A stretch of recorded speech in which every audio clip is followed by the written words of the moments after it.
Winter, an improvised mystery by Shorty. Let's see where this audio takes us.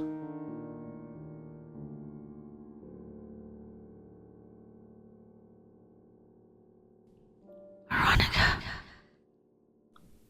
I took the kimono and headed back for my room. I slipped it onto a padded hanger and hung it on the outside of my wardrobe, hoping for it to air out some. I smoothed down the silk, tracing the golden dragons with my finger.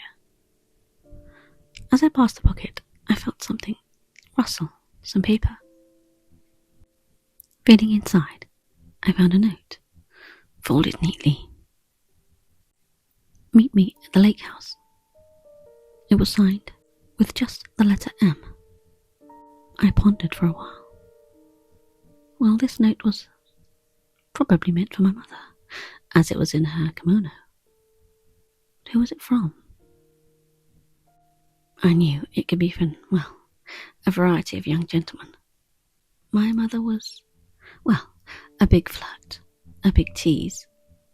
She needed to be worshipped, seen, to be, well, on everyone's mind, to be lusted after.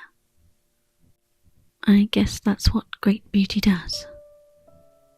Makes you selfish and narcissistic.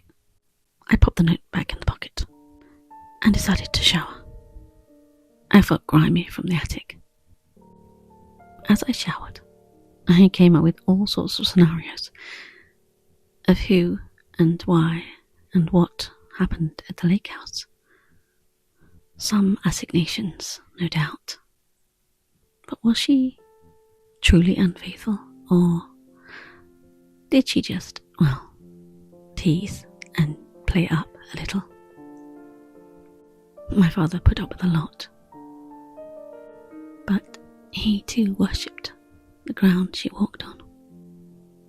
I heard a noise, a creak, a floorboard shifting. I strained to hear over the water. I felt suddenly vulnerable.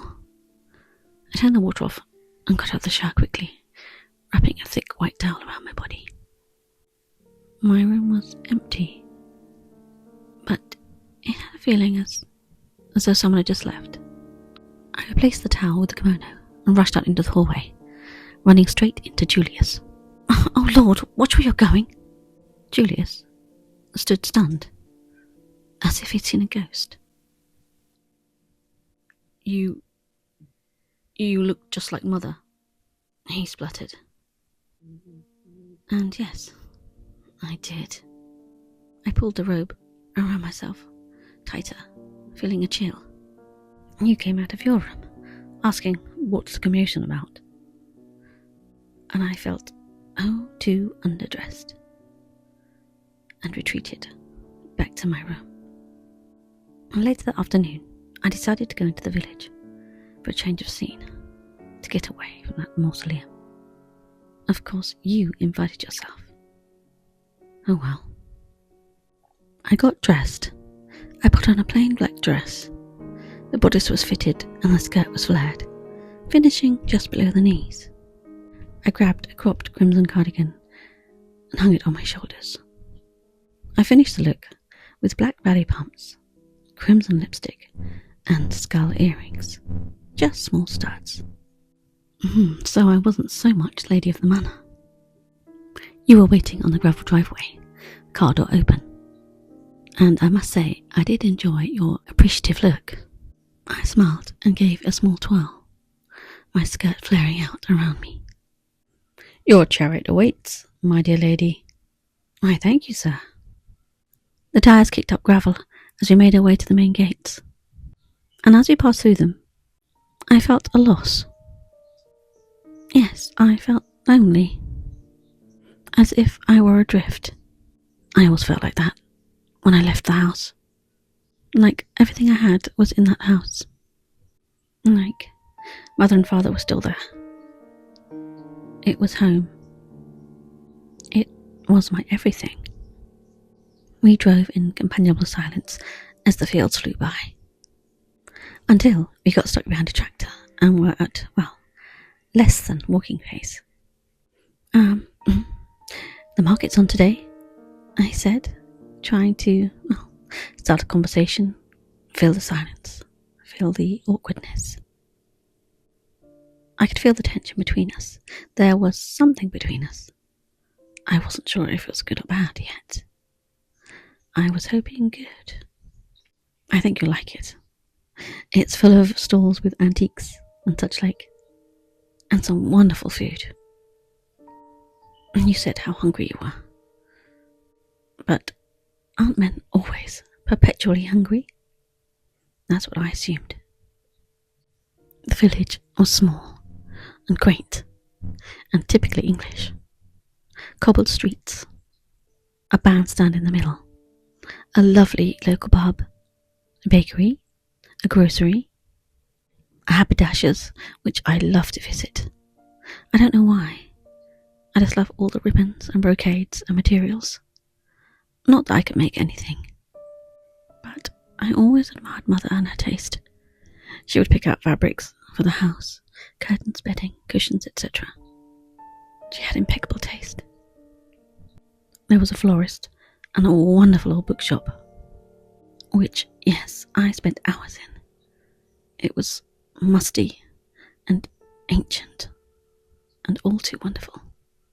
The owner, Marcus Trundle, was a family friend, though since Mother's death we hadn't seen him around much. I think he too was in love with her. Of course, I've been to the shop and we've had polite conversations, but he always gave me a strange look, always commenting on how much I was growing up to be just like my mother. I always took it as a compliment, but maybe I shouldn't have.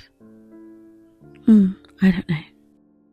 The farmer and his tractor finally turned into a field, and we sped off at some speed. Finding ourselves in the village square 5 minutes later, I hopped out and told you to go park the car, which I believe you did obediently. I went to visit Mrs. Baines, who was now the head postmistress. I was so glad she had found a position, even though, she was part of the family. Sadly, there was a queue of people posting parcels, etc. So I just waved. But then I was called by Michael, her son, who was eager to serve me. "Oh, hey, Michael. How are you?" And no, I don't need anything. I was just going to say hello to your mother. Michael was a strange one. Always so quiet, quite good looking in his way. About 10 years older than me. He used to come to the house, helped about, did odd jobs, hung around his parents basically. He didn't seem to have much to do. He did his usual, hopping from foot to foot and wringing his hands. "How are you, Miss Veronica?" he said, seeming desperate to know. "I'm fine, Mickey," I said, putting my hand on his shoulder. He almost jumped out of his skin. "Oh, I'm sorry. I didn't realise. I forgot. You don't like to be touched, do you?" He looked down at his boots and begged his leave. "Okay, nice talking to you." I stepped out into the sunshine and saw you, of course, at the antique stall, perusing and snooping about all the musty old bits of furniture, china and other objets d'art. I sidled up beside you. "Find anything good?" Well, my darlings, I hope you liked that little tale. And if you think you'd like me to get my tongue around something a little more spicy, why not join my Patreon? Talking of Patreon, here they are. Shenanigans, Billy, Living Lightning, Pokemon UB, David, Adam Strikers, Nikki Phantom, Pillowy Slave, Lutimus Maximus, SVA52, Mordred, Stephen, Campaign for a Better Weekend, Fire, Outside HB, Joey Lucky, B, Ted, Jelly Mage, Aaron, Kenzie M, Cubby, Donnie Darko, Grayson, and George Gonzalez. Thanks, guys and girls. I love you.